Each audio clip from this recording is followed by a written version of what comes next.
If you've always felt that you're not here to start something, but to complete something, that feeling might not be random. For most, life feels like a building process, chasing goals, discovering who they are, slowly becoming something. But for a small number of souls, this life doesn't carry that energy. It carries the feeling of conclusion, not a beginning, but a quiet end to a long process that spans beyond memory. The signs don't come in the form of external achievements or spiritual trophies. They arrive as patterns, internal shifts, and a deep sense that you're not here to learn more, prove more, or stay longer. You're here because something must close, and once it does, you won't return. In this video, we're going to explain those signs that suggest your soul is nearing the end of its reincarnation cycle, that you're not preparing for another round, but stepping towards something far beyond return. 1. You've never felt at home, no matter where you go. Some people carry homesickness wherever they go, not for a city, a culture, or a childhood. It's deeper. It's the absence of belonging to the human experience itself, as if the fabric of life has never fully fit. This doesn't come from loneliness. It's not about people or relationships. It's a sensation that everything is temporary. Every place is a layover. You build, you connect, you love, but part of you is already leaving while you're still here. When the cycle nears its end, the soul stops looking to ground itself because it knows this is no longer where it belongs. Not from trauma, not from disconnection, but from the quiet certainty that it has already stayed longer than it needed to. 2. You have an obsession with purpose that feels urgent. For most, purpose is a journey, something shaped over time. But if you feel like you've always been running out of time, even as a child, it's not psychological, it's energetic. The clock isn't ticking on your career, it's ticking on your contract. Final lives come with pressure, not from the outside, but from within. You may find yourself drawn to certain themes, causes, or roles without explanation, as if something inside you is trying to complete a final task. That urgency isn't fear, it's a signal. The deeper part of you knows that something must be finished in this life, not to prove anything, but to close something, so it doesn't have to be repeated. 3. You see through illusions instantly, even when others can't. There's no excitement in trends, no confusion in manipulation, no surprise when masks fall. You spot inauthenticity before it speaks. You feel systems before they show. You don't need time to see through the game. You're already outside of it. This doesn't make you cynical, it makes you clear. Final incarnations often strip away the filters that keep others engaged in the play. You're not drawn into narratives. You recognize patterns. The veil isn't thinner, it's gone, and it's not superiority, it's memory. You've seen it all before, just not in this form. You're not here to get caught in it. You're here to witness it one last time, with awareness, not attachment. 4. You've detached from earthly desires, not out of pain but peace. Desire isn't gone, it just doesn't own you anymore. You may still enjoy, still strive, still create, but the grasping is gone. You no longer confuse more with better. You no longer chase what doesn't stay. That detachment doesn't come from giving up. It comes from fulfillment. A quiet completion that tells you you've had enough, you've played enough, you've seen enough. Nothing left to prove. Nothing left to accumulate. This isn't the bitterness of defeat, it's the calm of resolution. When the hunger fades without resentment, it's not because you lost your way. It's because you finally stopped looking outside yourself for something you already found. 5. You constantly feel like you're remembering instead of learning. Most people move through life adding more knowledge, more concepts, more perspective. But for you, new information often feels like confirmation, not discovery, recognition, like something you forgot until you heard it again. The things that strike you the hardest aren't new facts. They're reminders of what you already carried in your system before anyone explained it. This is more than intuition. It's recall. And it's often triggered by silence, not study. Final lives are full of moments like this, not because you're smarter, but because the soul isn't starting from scratch anymore. It's summarizing, not building, and everything you need, you've already held before. 6. You're surrounded by people you feel you've met before. From strangers to close family, you often get the sense that your connections are old, not metaphorically, literally. There are faces you meet that stir something deeper than familiarity. They stir history. In final lifetimes, old energies return, Not to repeat the same story, but to complete it.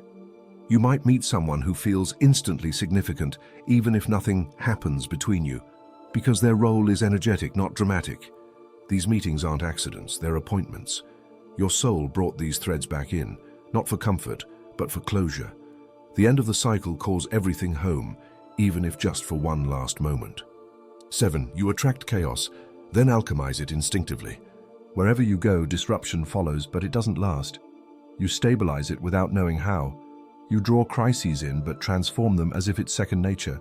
Because at this stage, that's exactly what it is. Final lifetimes carry a kind of gravity, not because you cause pain, but because you transmute it. Your presence rearranges energy, even when you don't mean to.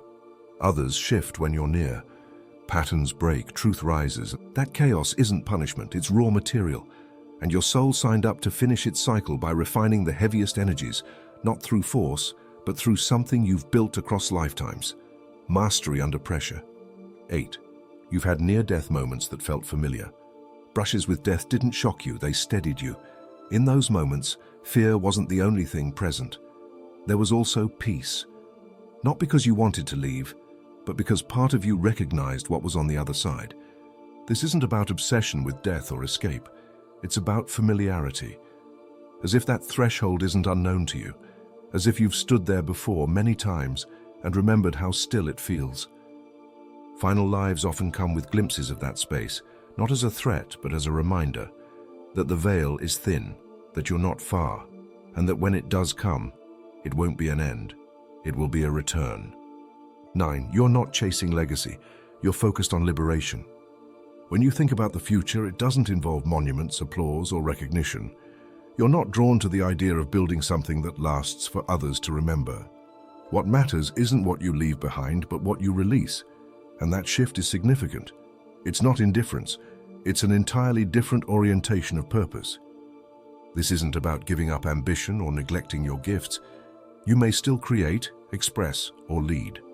But you no longer associate meaning with being remembered. There's a quiet knowing that none of it needs to be permanent, because permanence was never the point. The real focus is freedom, not for your name, but for your essence. When the soul nears its exit from the reincarnation cycle, it lets go of legacy, because it finally understands that attachment, even to a good thing, is what binds it here.